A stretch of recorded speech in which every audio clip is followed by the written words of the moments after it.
Hi hello నమస్తే friends, welcome back to Soujanya kitchen. నేను మీ సౌజన్య.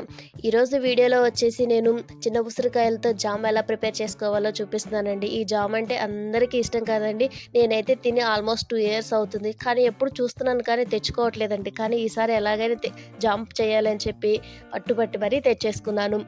ముందుగా ఒక కప్పు నాటు ఉసిరికాయలను తీసుకోండి.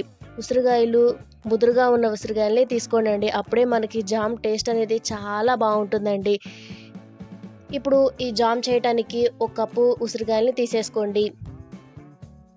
ఈ ఉసిరికాయల్ని వాటర్లో వేసి ఒకసారి శుభ్రంగా బాగా కడిగేసుకోండి. ఇలా ఒకసారి కడుక్కున్న తర్వాత వాటర్ వంపేసి ఒక క్లాత్ పైన వేసుకుని తడి లేకుండా శుభ్రంగా తుడుచుకుని ఒక 2 నిమిషాలు ఆరబెట్టేసుకోండి. తడి అనేది లేకుండా తుడుచుకోండి.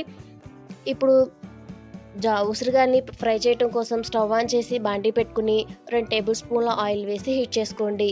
ఆయిల్ హీట్ అయిన తర్వాత మనం ఆరబెట్టుకున్న ఉసిరికాయలు వేసుకుని ఒక 2 నిమిషాలు ఫ్రై చేసుకోండి.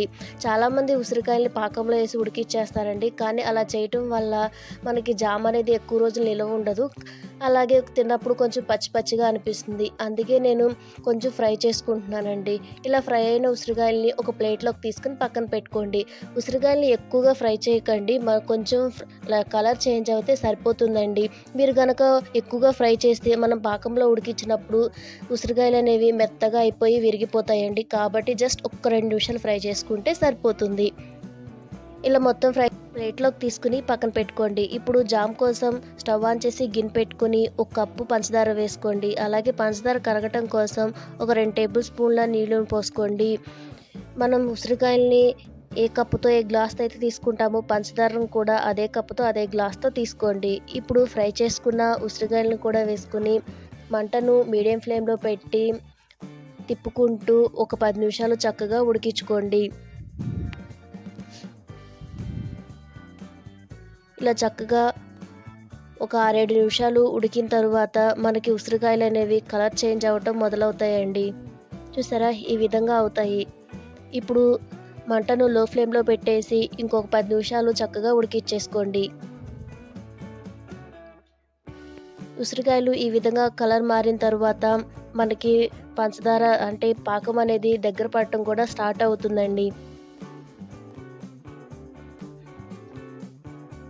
ఇప్పుడు కొంచెం యాలకుల పొడి వేసుకొని కలుపుకొని ఇంకొక 2-3 నిమిషాలు ఉడికించుకోండి. మనకి పాకం వచ్చిందో లేదో తెలియాలంటే కనుక కొంచెం పాకం తీసుకుని ఇలా చేత్తో నేను వీడియోలో చూపిస్తున్న విధంగా పట్టుకుని చూస్తే అంటే తీగ పాకం వచ్చినట్లయితే మనకి పాకం రెడీ అయినట్టండి.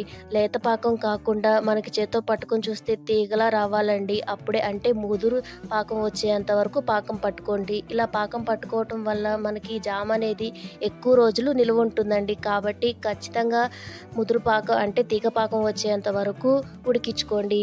ఇప్పుడు చివరగా చిటికెడంత సాల్ట్ వేసి కలుపుకొని స్టవ్ ఆఫ్ చేసుకోండి. ఇంతేనండి, చాలా సింపుల్గా చేసేసుకోవచ్చు. మీకు ఈ వేడి మీద జామ్ కొంచెం థిక్గా అనిపించకపోవచ్చండి, కానీ చల్లారిన తర్వాత మనకి తేనెలాగా చాలా థిక్గా అనిపిస్తుందండి. ఇంతేనండి, ఇలా రెడీ అయిన జామ్ని ఒక బౌల్లోకి వేసేసుకొని చల్లారిన తర్వాత లేదా ఆ నెక్స్ట్ డే తింటే చాలా బాగుంటుందండి. ఎన్నో ఆరోగ్య ప్రయోజనాలు ఉన్న ఉసిరికాయ జామ్ రెడీ. ఇలా రెడీ అయిన జామ్ మనకి 1 ఇయర్ పాటు పాడైపోకుండా ఉంటుందండి. మీకు పాడైపోకుండా ఉండాలంటే ఉసిరికాయల్ని చక్కగా ఫ్రై చేసుకోవాలి. అలాగే పాకం అనేది ముదురు పాకం వచ్చేంత వరకు పట్టుకోండి. అప్పుడే మనకి జామ్ అనేది ఎక్కువ రోజులు నిల్వ ఉంటుందండి. మరి ఈ రెసిపీ మీకు ఎలా అనిపించిందో కామెంట్ చేసేయండి. వీడియో నచ్చినట్టయితే లైక్ చేయండి, షేర్ చేయండి, సబ్స్క్రైబ్ చేయడం మాత్రం మర్చిపోకండి. మరిన్ని వీడియోస్ కోసం పక్కనే ఉన్న బెల్ సింబల్ని క్లిక్ చేయండి. Okay, thank you friends, thank you for watching. Bye.